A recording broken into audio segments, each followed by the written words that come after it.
شام کے 5 بجے ہیں۔ السلام علیکم، یہ ریڈیو پاکستان ہے۔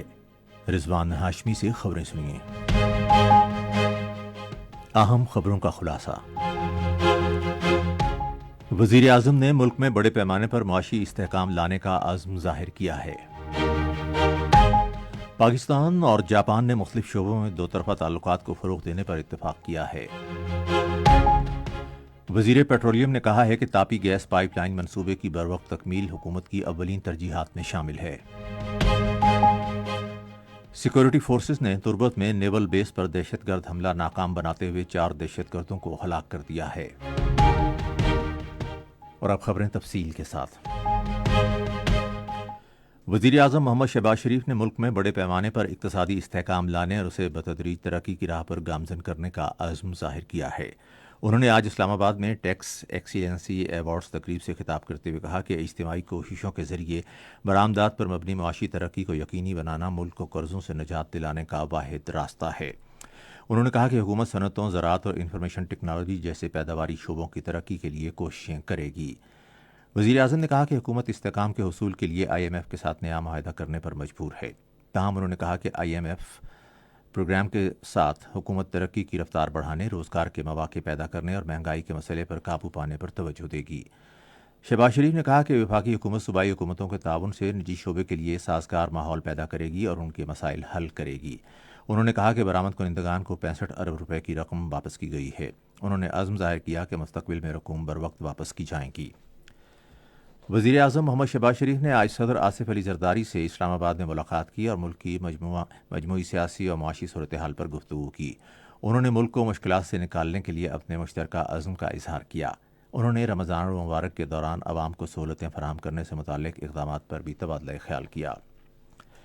پاکستان اور جاپان نے باہمی فائدے کے لیے مشترکہ اہداف کے حصول کے لیے مل کر کام کرتے ہوئے دو طرفہ تعاون کو مزید بڑھانے کے عزم کا اعادہ کیا ہے۔ اس عزم کا اظہار آج اسلام آباد میں وزیر خزانہ محمد اورنگزیب اور پاکستان میں جاپان کے سفیر مٹسو شوشیرو کے درمیان ملاقات میں کیا گیا۔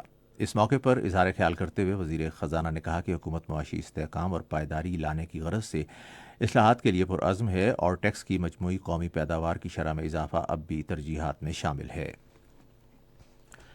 منصوبہ بندی اور ترقی کے وزیر احسن اقبال نے متعلقہ حکام کو ہدایت کی ہے کہ گوادر بجلی گھر کی تعمیر پر کام تیز کیا جائے۔ انہوں نے یہ بات آج اسلام آباد میں منصوبے کی پیش رفت پر جائزہ اجلاس کی صدارت کرتے ہوئے کہی۔ وزیر پیٹرولیم ڈاکٹر مصدق ملک نے کہا ہے کہ تاپی گیس پائپ لائن منصوبے کی بروقت تکمیل حکومت کی اولین ترجیحات میں شامل ہے۔ وہ آج اسلام آباد میں پاکستان میں ترکمانستان کے سفیر ایٹاجن موولیموف سے گفتگو کر رہے تھے۔ وفاقی وزیر نے کہا کہ ترکمانستان، افغانستان اور Pakistan Bharat gas pipeline منصوبہ ملک کی توانائی کی ضروریات پوری کرنے کے لیے ناگزیر ہے۔ سیکورٹی فورسز نے تربت میں پاک بحریہ کی صدیق بیس پر دہشت گرد حملے کو ناکام بنا دیا ہے۔ پاک فوج کے شعبہ تعلقات عامہ کے مطابق وہاں موجود سیکورٹی فورسز نے فوری طور پر نیوی دستوں کو مدد کے لیے متحرک کر دیا۔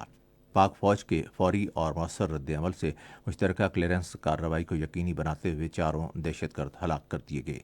تاہم فائرنگ کے شدید تبادلے کے دوران فرنٹیئر کور بلوچستان کے سپاہی نعمان فرید نے بہادری سے لڑتے ہوئے جام شہادت نوش کیا۔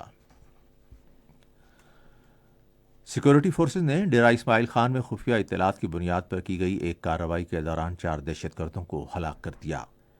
فوج کے شعبہ تعلقات عامہ نے ایک بیان میں کہا کہ دہشت گرد بے گناہ شہریوں کے قتل اور سیکورٹی فورسز کے خلاف متعدد تخریبی کارروائیوں میں ملوث تھے۔ ان کے قبضے سے ہتھیار، اسلحہ اور گولہ بارود بھی برآمد کیا گیا۔